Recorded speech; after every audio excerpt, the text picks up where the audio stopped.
ak sa na ústrednom orgáne štátu neviete dopatrať informácií, že komu bolo koľko financií uhradených za prevádzku mobilných odberných miest, ak chcete získať oficiálne dáta, informácie, koľko momiek, koľko odberných miest sme na Slovensku reálne mali, tak ak sa opýtate na ministerstve zdravotníctva, tak pri 3-4 odpovediach vám dajú 4 rozdielne čísla. Ale nemajú jasné čísla? Nie len, že nemajú jasné čísla, oni ešte ani nevedia párovať úhrady, ktoré vykonávali voči poskytovateľom tejto ambulantnej zdravotnej služby, lebo v marci sa zmenil roku 2020 sa zmenil zákon a MOMky, mobilné odborné miesta, boli zaradené do tých aktivít služieb, ktoré poskytujú ambulantné zdravotné zariadenia. Je to ambulantná zdravotná služba a nevedia vám spárovať toky, ktoré odchádzali zo štátneho rozpočtu z verejných zdrojov na financovanie mobilných odberných miest. Nepoužívali IČA, základné identifikačné čísla, aby ste vedeli povedať, že táto spoločnosť, táto fyzická alebo právnická osoba mala uzatvorenú zmluvu, mala vysúťaženú MOMku, mala získať toľko finančných prostriedkov. Dnes takéto informácie nenájdete. Keď chcete vedieť... Čo oni potom kontrolovali nejakú efektivitu?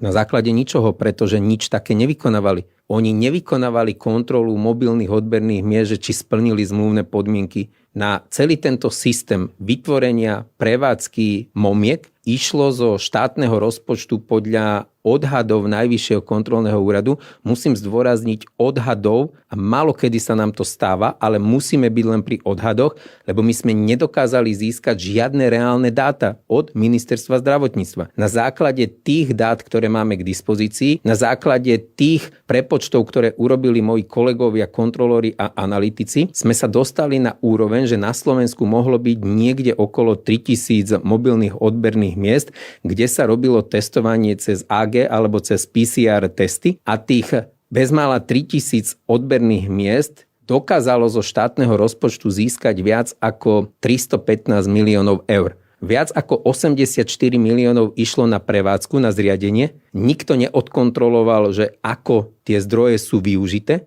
Množstvo firiem, skoro 2/3 firiem, ktoré tam boli v tom systéme, neposkytovali predtým žiadnu zdravotnú službu. Výzvy tie kľúčové na použitie verejných zdrojov, to sú verejné zdroje, štátne prostriedky zo štátneho rozpočtu, tak tie výzvy boli zverejnené do 24 hodín. Niektorá výzva bola pripravená, ale zverejnená bola v jeden deň a na druhý deň bola uzavretá. Ak máte firmy, ktoré predtým, ako vstúpili do tohto biznisu a mali obrad na úrovni stovák, desiatok tisíc eur a zrazu vďaka pandémii COVID-19 a možnosti prevádzkovať MOMku sa ich tržby vyšplhali na úroveň 5, 6, 10 miliónov a skončila pandémia a tie firmy opäť padli skoro na nulu, alebo išli do konkurzu, alebo už sú tie firmy uzatvorené, tak toto už nie je problém, ktorý má vyriešiť Najvyšší kontrolný úrad. Tu má začať konať finančná správa, tu má začať daňový úrad a treba sa pozrieť na firmy, ako takýmto spôsobom mohli fungovať. Všetci pamätáme obdobie